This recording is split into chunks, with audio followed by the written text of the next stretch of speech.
This video is a crash course on filming with your smartphone. I'll be covering the basics of achieving good smartphone video and other useful tips. Things to know before you start recording any video.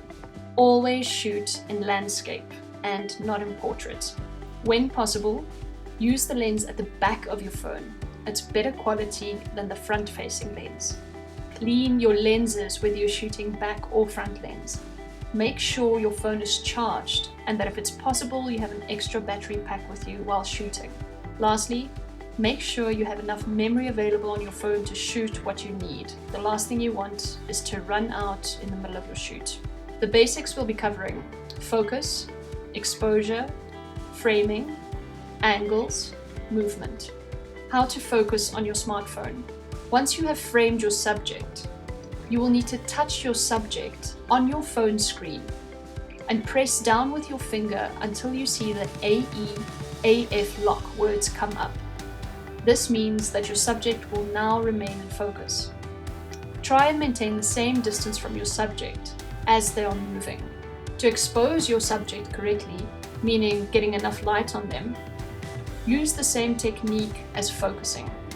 Touch the point on your phone you want best lit. Hold down until the AE/AF lock words come on. The subject will now be exposed properly for your shot. Framing your shot. You have options to choose from when framing your subject, whether that's a dancer or an object or a location. Shots we'll be covering: close-ups, extreme close-ups, medium shots, wide or long shots, and extreme long shots. Close-up. A close-up shows detail and emotion. Often this could be a face, a hand movement, feet moving or running. An extreme close-up shows specific detail of the subject. It really shouts, "Look at this, audience." It could be a tear, a piece of jewelry, a scar. It's an important moment and gives us a close-up look at something. Medium shot. This shot is usually used in dialogue scenes between 1 to 2 people. We see about 3/4 of the people or persons in the shot. Wide or long shot. We see the whole subject or subjects and some of the environment in which they find themselves. This type of shot can be used as an establishing shot to set the scene. Extreme long shot. We see the subject at a distance in the environment. This is usually used as an establishing shot to tell the audience where the story is taking place.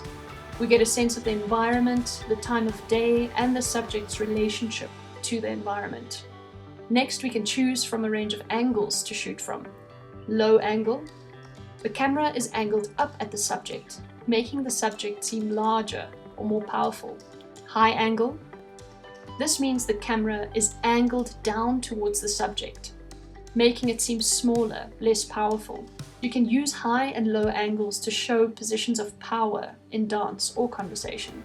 Dutch angle. This is an oblique angle that can make the audience feel uncomfortable, off-center, destabilized. It can be used in situations where you want to evoke discomfort. You have options in terms of having static shots that you shoot with a tripod, and a tripod can assist you in achieving smooth movement when tilting up or down, or panning left or right. The other option is to track in or out with your subject as they move. Remember, too much shaky movement can make the audience feel queasy. But if there is smooth, planned, choreographed movement, it can create suspense and flow, adding to the drama in your story. The idea is to play, to see what you like, and then plan. Understand the shots, angles, and movement you want to use to tell your story.